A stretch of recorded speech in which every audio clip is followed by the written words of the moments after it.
citizens of Skyrim celebrate All Hallows Eve, otherwise known as the Witches' Festival. This celebration is all about denying death its ability to make people fearful by embracing all kinds of spooky and morbid imagery, decorations, and activities. Here in Riverwood, the villagers decorate all over with skulls and the ever-popular carved pumpkins, what the citizens of Tamriel call hollow jack lanterns. Oh, and did you hear that? We have some seasonally spooky visitors as well. Not the chickens, mind you, but the kitty cats. Black cats seem to make an appearance at this time of year to lend an element of cute fuzziness to the otherwise rather macabre proceedings.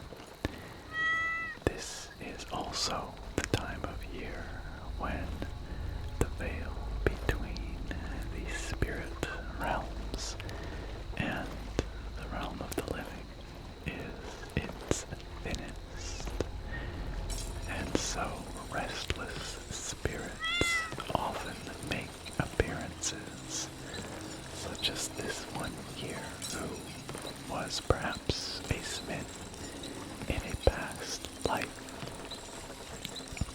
It seems to be using Alvor's grindstone to great effect, despite being incorporeal. Alvor's forge has been festively decorated with all manner of skulls and rib cages, as well as spider webs. And we've got some flaming skulls on the front steps here. It seems that Alvor is very much into celebrating All Hallows Eve. And what an eve it is! Look at the beautiful, bright, glowing disk of Masser way up in the star-strewn sky, casting its ghostly, pale iridescence down upon the citizens and lands of Skyrim. It makes for perfect lighting for this, the spookiest of festivals. Even the sleeping giant inn is getting into the All Hallows Eve spirit with its hollow jack pumpkins on either side of the door and a collection of tombstones out front. Death is, of course, ever present in the land of Skyrim and across Tamriel. It's a reality that the peoples of these lands face constantly, and it's very important to have some kind of way to disarm death, I suppose, to defang it so that it doesn't seem quite so scary. And sometimes the way to do that is to celebrate it, but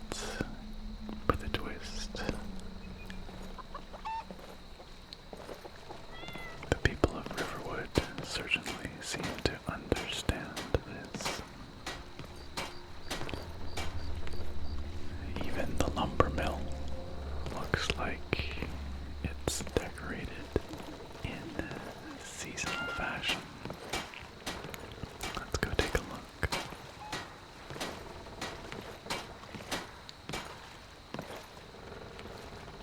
Goodness, the incorporeal spirit over there really is busy. Very productive for a restless spirit.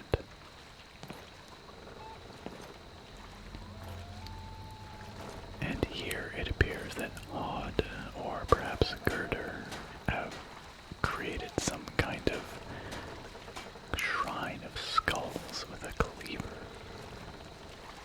crowning the top. Very grim indeed, and for some reason, inexplicably, all of the lumber is on fire. Not sure what that's about, but it's probably just magic. Perhaps there was some kind of mage that came to town to help the citizens of Riverwood decorate for All Hallows Eve.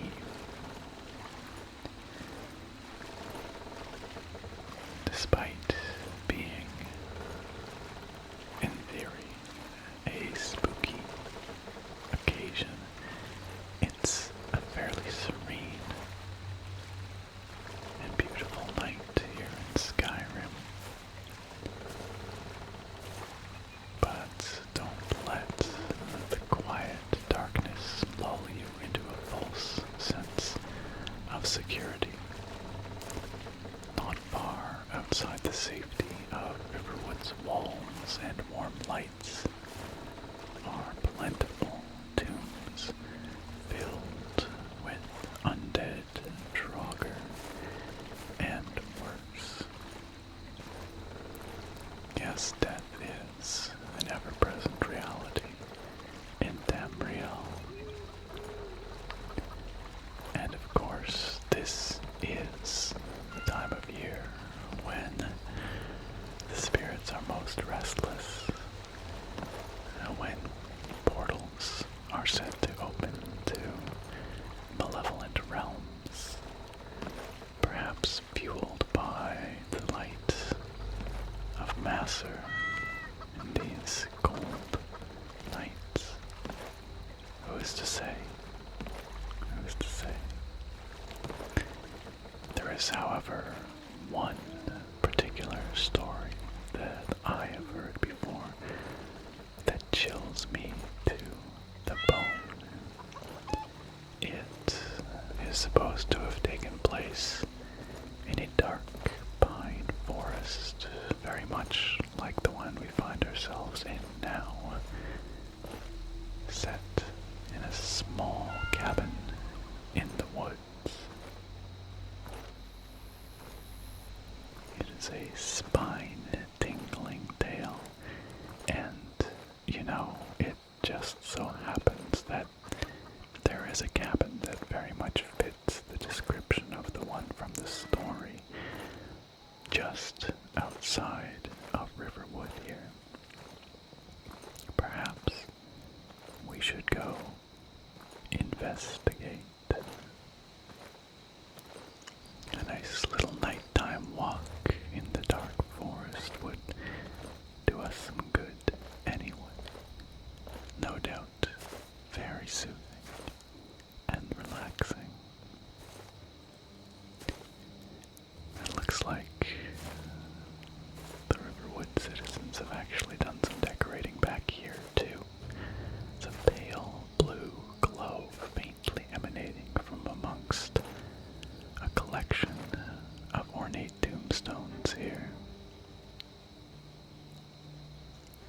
I suppose that they were put here as decorations, although it's always possible that they are real tombstones, marking the graves of some unfortunate souls.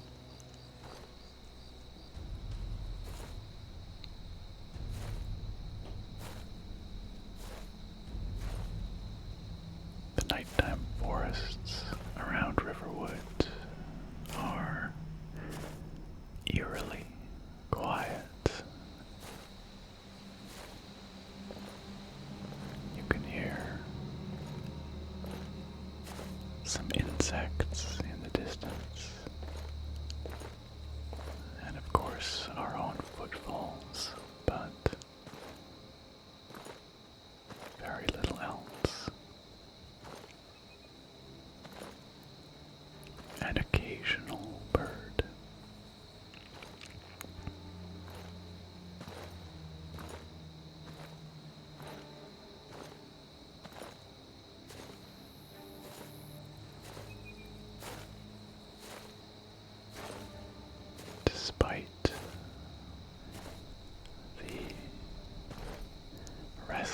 spirits, which are purported to...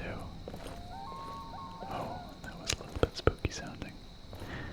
Purported to be wandering the woods tonight. Everything seems to be fairly calm and serene, but this cabin, there's something about this cabin here that has caught my attention. It looks cozy enough, the kind of place that a small family could call their home, perhaps. Maybe a hunter or a woodcutter could make a living and start a family here. But something doesn't feel quite right, does it? Like I said, there is a story many people know about a terrible tragedy and, well, a very spooky ghost that haunts this forest. And it just so happens there's a book on the table here. Isn't that funny? Next to a bloodied tankard and a glowing-eyed skull. Strange. What could it mean? Well, there's only one thing to do.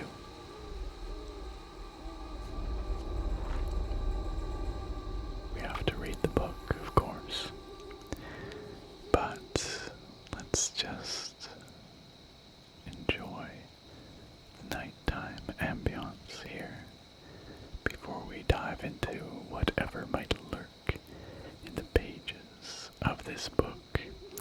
I think I might know what we will find. It's a beautiful spot here. A beautiful spot to read a little ghost story, don't you think? This, my friends, is the tale of the woodcutter's wife. The Woodcutter's Wife, Volume 1, as told by Mogan, son of Molag. Legend tells of a woodcutter who built a shack deep within the pine forest. There, he hoped to live in peace with his family. The woodcutter's family lived well for a time, but without warning, the weather turned bitterly cold and spoiled the harvest. Before long, with their meager supply of food all but gone, the family was starving. Late one snowy night, a traveler knocked on the cabin door, seeking shelter from the biting cold. Always generous of heart, the woodcutter welcomed the stranger into his home, apologizing that he had no food to offer. With a smile, the traveler cast off his cloak to reveal the garments of a mage.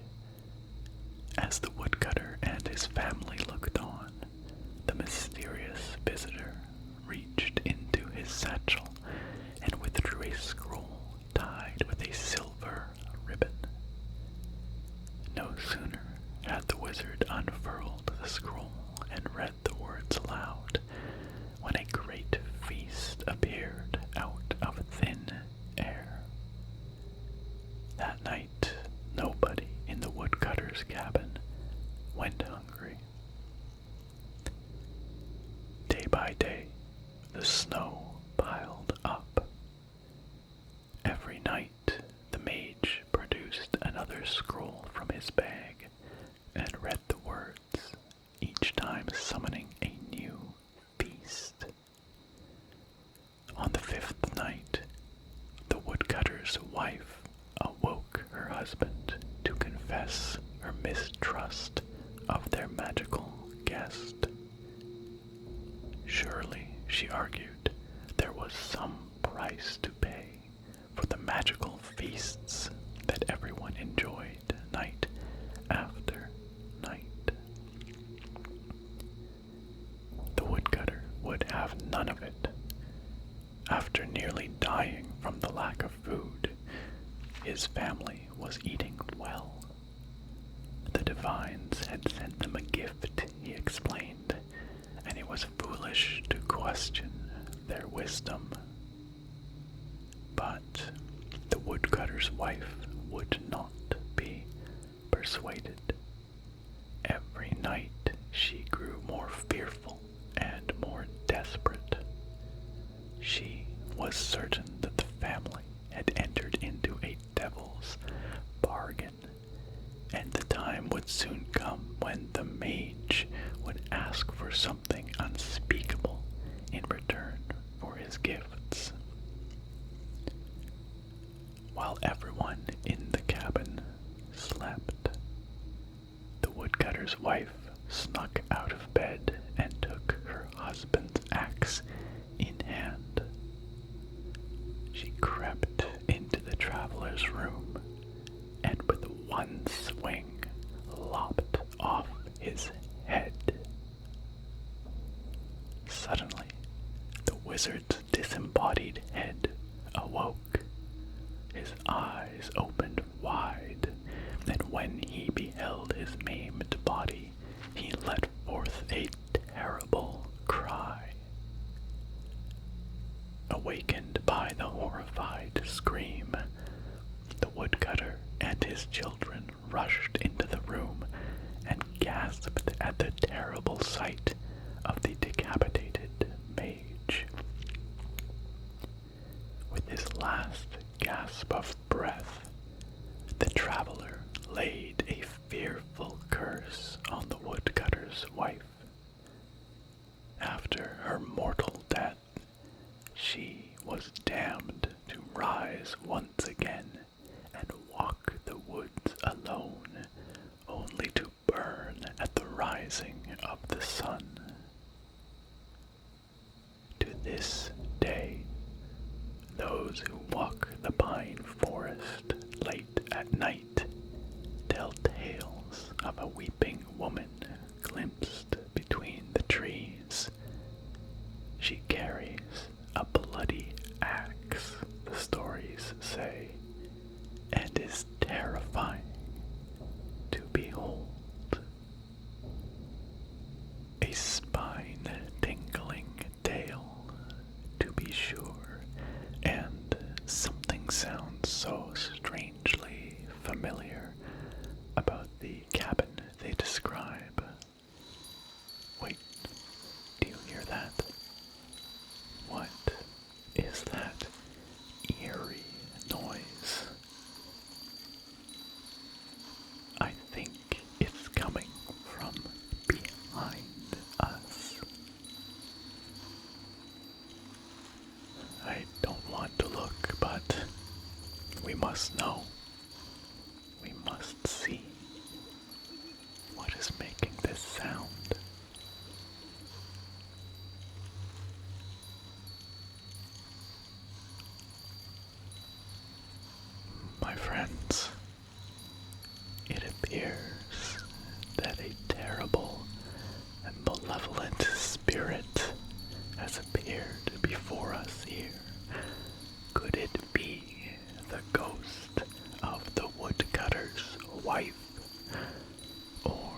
our next wander in Skyrim if you survive the night.